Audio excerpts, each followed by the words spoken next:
chamo Jean, sou aluno da Escola Tomé Gomes dos Santos da cidade de Paramoti.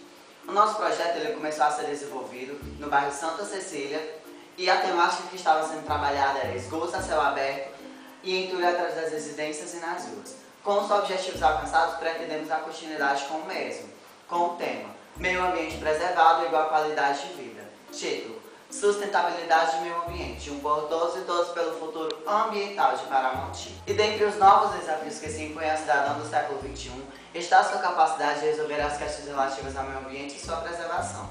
Surge, portanto, uma profunda reflexão sobre tudo aquilo que se considera problemas ambientais, ou seja, o meio ambiente está presente em nossa cidade e também no planeta.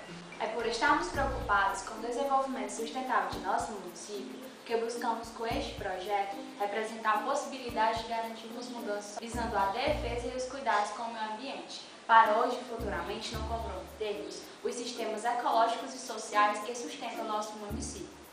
Segundo Pedro Jacob, o desafio que se coloca é de formular uma educação ambiental crítica e inovadora, em níveis formal e não formal. Assim, ela deve ser, acima de tudo, um ato político voltado para a transformação social. Trata-se de promover o crescimento da consciência ambiental, expandindo a possibilidade da população participar no nível mais alto no processo decisório, como forma de fortalecer na responsabilidade a fiscalização e o controle de agentes de degradação ambiental.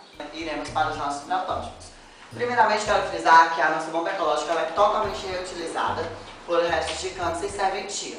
Na parte superior da bomba está uma peça que, no decorrer do nosso projeto, comparecemos num listão de nossa cidade e achamos essa peça que é utilizada na bomba de encher pneu e achamos cabível utilizar na nossa bomba ecológica. Na parte inferior da bomba, tivemos que comprar essa peça para não sugar nenhum tipo de resíduos sólidos no decorrer do bombeamento.